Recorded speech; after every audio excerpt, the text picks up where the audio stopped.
Ohio State beat Nebraska yesterday, 26-17. Very interesting personal experience for me. I say that because I was at the Auburn-Texas A&M game. This game's going on sort of simultaneous, I guess.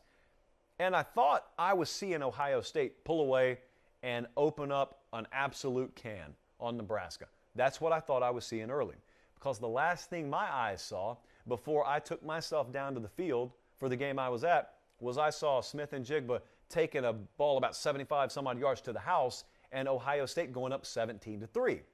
And I think to myself, as many of you probably did, oh, here it goes. I guess Ryan Day has this team's attention. They started off a little slow, but here we go now. They've turned it on.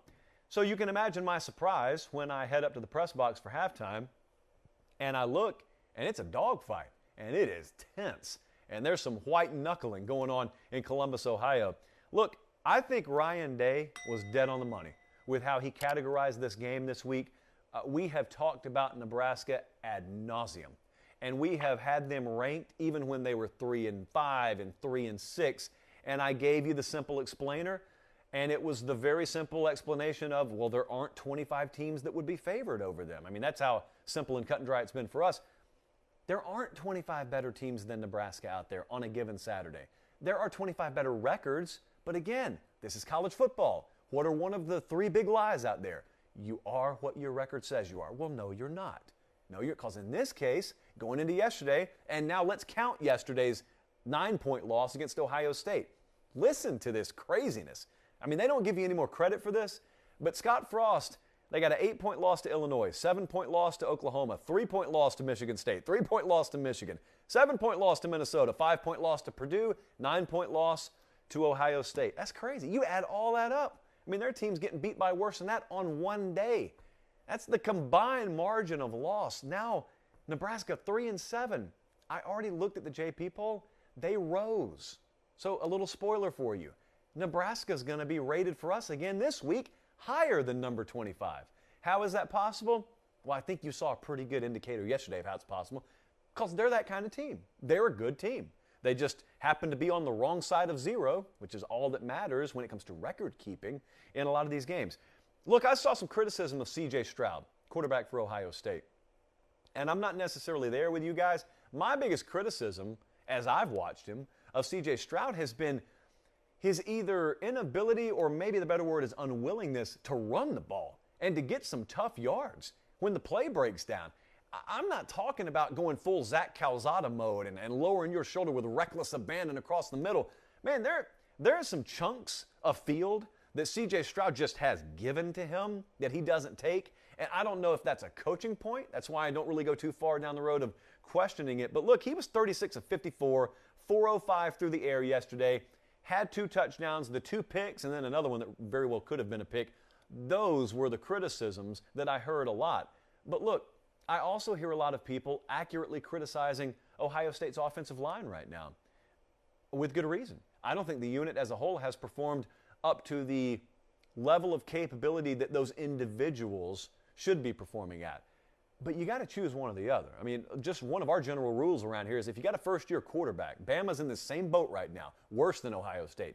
You got a first-year quarterback who's putting up even decent numbers, much less the numbers Young and Stroud are putting up, and the A criticism of your offense is the O-line, you don't get to criticize the quarterback as well. I mean, they're doing all they can and even more probably than should be expected given that you've got a question mark of an offensive line. Look, I also, and I heard this criticism too a lot, Ransom safety there for Ohio State got targeted a couple of times yesterday. And I know you Buckeye fans saw that. I know a lot of folks watching saw that, and I can tell you, obviously, future opponents will see that. So there's some liability still on that back end. You don't clean up every potential flaw you have just by moving some coaches around because it's the players ultimately still on the field. So what's Ohio State going to do the rest of the way? Because I thought this was a good win for them. I know they're going to get criticized because they didn't cover and it's a sub-500 team, whatever. You know we think a little bit deeper than that. And so we telegraphed this thing all week. We took Ohio State to win. We took Nebraska plus the points. Ryan Day was right in what he said about that game all week.